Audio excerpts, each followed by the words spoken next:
So, all four Welsh regions are stuck at the bottom of the URC table. None of them being able to pick up a win unless they play each other.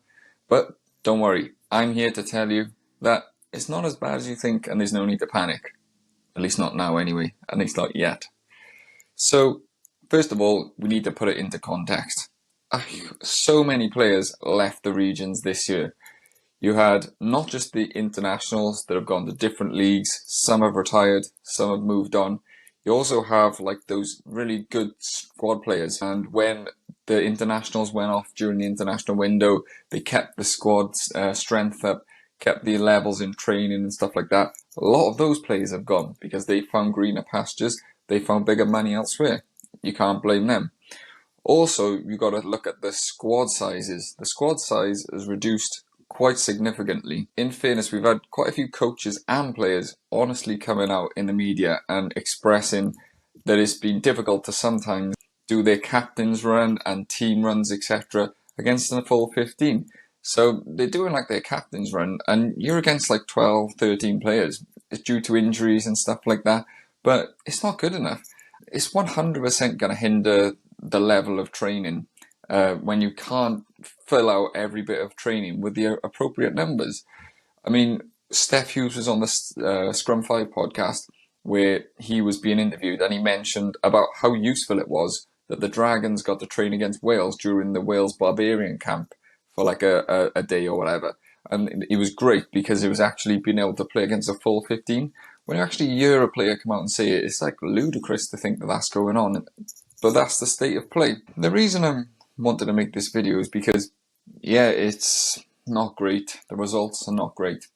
But when you actually look at each game individually, you'll see that bar like a couple of games where the Scarlets got hammered twice in South Africa. I mean, yeah, that happens to a lot of teams. The Dragons got hammered against Munster and Leinster. These are expected. But you look at the other ones where most of the teams have been within a score or in the lead going into the last 10 minutes. And really, they should have picked up more wins than they actually have. They've ended up losing bonus points that should have been wins. Take this last weekend, for example. The Blues should definitely have won. The Scarlets should definitely have won. And the Ospreys probably should have won and ended up not even getting a losing bonus point. So when you actually look at the level of competition, the Welsh regions are generally competing. Now I know it's not just about competing, but it's important to take into context that we are competing with the lack of depth and finances that the other teams have. And that's mainly because we've got this really good crop of young player coming through. It's great to actually see now former under-20s players getting an opportunity to play at the regional level. Academy players that would have maybe got time at the Premiership, maybe sat on the bench for a game or two. They're playing meaningful minutes and starting games in the URC now. That's only going to serve their development. You only got to look at basically the beginning of this season. You just take, for example, Cameron Winnett at the Blues. He's been superb. He's come in, he's played fullback. He's looked very assured, confident, comfortable under the high ball, and he hasn't really put a foot wrong. You look at the likes of Harry O'Connor, playing for the Scarlets, playing in such a tough position at a young age, a tight head, but getting an opportunity, doing well with it, and getting a chance to actually even get called up to the Barbarian squad because of lack of availability with other players. And that's what we're going to see. Also, we saw with the Ospreys, Max Nagy, Harry Deeves been really, really good for them. Harry Deeves, particularly in that Sharks game, he was brilliant defensively, a real wrecking ball. He was causing absolute havoc. And a smart man wearing a yellow scrum cap, so he's very noticeable as well. And then you've got the likes of Will Reid now coming and playing, getting minutes at the Dragons, someone who Warren Gatland has mentioned by name as a future potential prospect and a potential future star for the Dragons. He's now, due to the smaller sizes of the squad, and obviously the injury to Angus O'Brien has helped him, but now because of this he's actually getting a chance to play. Now he's going to develop a lot faster if he's got the ability, which I think he has, and he's going to get a chance that he probably wouldn't have got a year or two ago, maybe even last year. So there is positives to take. Now, I'm not stupid, I'm a fairly realist. You can't just keep living on hope. You've got to actually start turning performances into wins. I understand that. And you're not going to continue to get people coming to the stadium if every week the regions are losing, even if it's by a couple of points. But who's going to want to come when you get hammered 30 points a week against like Leicester or whatever, Leinster, sorry. I mean, you're going to look at that fixture list and say, oh, we've got Munster at home. I don't think I'll bother with that. I would probably lose by 20 points. Like, that's what we've got to be careful of. But there is an opportunity with this sort of new dawn of youngsters coming through. And also, we have to remember the new structure in the board of the WRU, it's all completely changed now. And it seems younger, it's more diverse.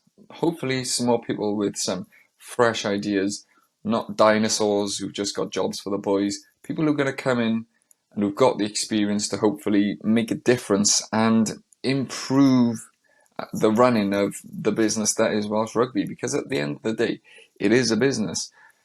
They have to sort out the structures. Hopefully, this new league that's going to come out, that's going to run either in place of or alongside the Premiership, is going to improve the opportunities for the academy players again. So there's going to be a smaller gap from all these levels up. That's a hope. Yeah, there's just a lot of positive change. Unfortunately, it's come from there being so many issues from where the WRU were initially ran is so bad, and with the culture of the misogyny and the toxicity there. It looks like, and I'm hoping that that's gone now. They've got, like I said, a way more diverse board. They've got people like Jamie Roberts coming in now, who's only recently retired. I believe he's a doctor, so he's obviously well educated.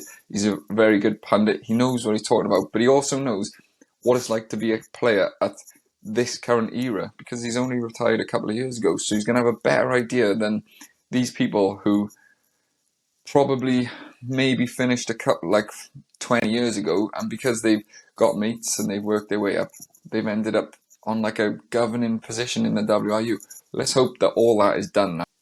The biggest thing that they need to sort out is definitely going to be getting players and fans more involved. So trying to get more younger players to actually take up playing rugby and getting more fans into the stadium.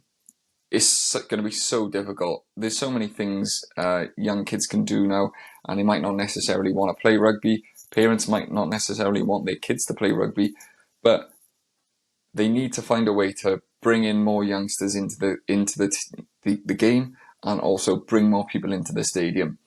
The problem is with, like I say, it's great that we're having these young players coming through, but are going to have to start turning performances into wins now, and hopefully grow us up the league, because it's not been since maybe 2017 when the Scarlets won the league. I think that was the last time that any of the Welsh regions competed for anything like competing for the league.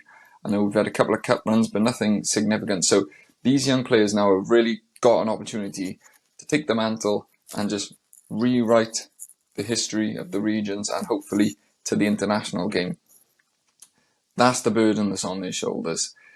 It's really difficult and it's a lot of pressure, but this is what we're going to need them to do at the moment. The purse strings from the WRU, they're going to tighten again, I think, next year. So it's going to have to be some sort of self-sustaining model from the regions where they can bring money in on match days. And the only way to really do that is by performing. I think they need to do more to get kids in the ground, but realistically, what brings people to the ground? Great games, great players, performing and doing well, and a winning team. So let's hope that this is the dawn of a new era, because if you look in a future where for the next 2 or 3 years the Welsh regions all finish the bottom of the league, that is not a future I want anything to do with, and it's not going to end well for Welsh Rugby, no matter how long Gatland stays in charge. That's all from me. I'll catch you on the next one.